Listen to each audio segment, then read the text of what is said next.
halkani oo ah goobta loo asteeyay in lagu baxnaaniyo dadka uu soo rito caabuqa xanuunka coronavirus oo waqtiga la dhameystiray isla markaasina dayactir weyn ay ku sameeyeen gudida abaaraha ee gobolada Awdal iyo Salel subaxnimadii hore ee saak iyo gudida koortaga caabuqa xanuunka coronavirus ee gobolka Awdal ay goobtaasi ay soo kormeereen isla markaasina sheegeen waqtigani ay goobtaasi ay diyaar tahay waxna si wada jir ugu horantii warbaahinta la hadlay xubno ku hadlayay magaca afka gudida abaaraha ee gobolada Awdal iyo Salel oo sheegay in ay كان اللي حد كقاتين ديعتر قابتاس Lagu Sameeyey waxna yiraahdeen waxaan joognaa isbitaalka qaybta TB da loo diyaariyay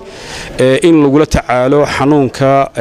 COVID-19 hantida waxa bixiyay $12,100 waxa bixiyay gudiga abaaraha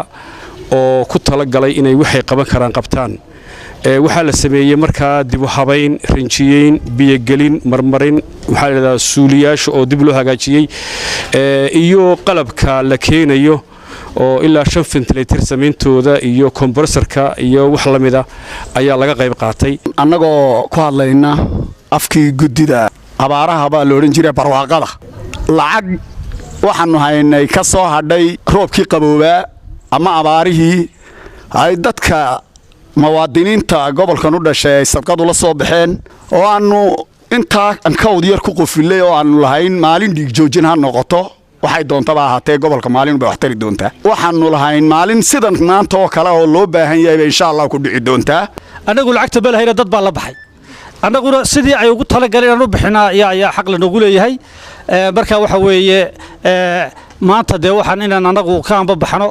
oo deema garaysa isku duwaha awal baa ka wada soconay hawsha isaga ka wada soconay iyo inabada halkan qaabilsanba inay damaanba madaxda gobolka iyo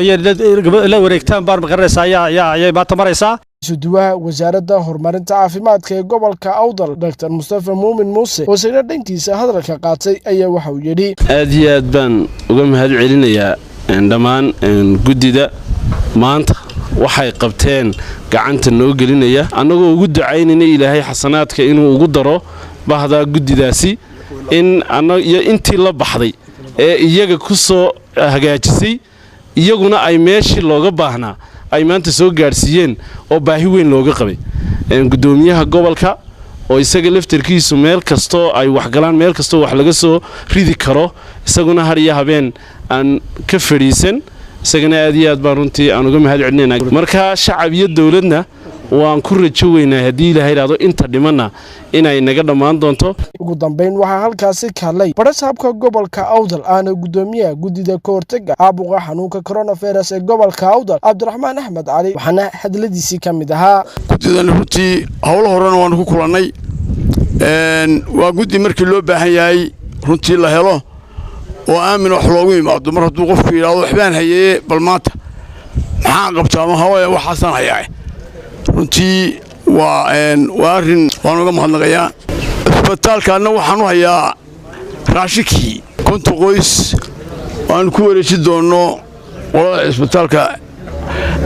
isduwa iyo mishiinkaana si degdeg ah arrinkeedu waa baabuleynaa gudina waanu samayn doonaa magaalada dhex martay iyo ganacsatada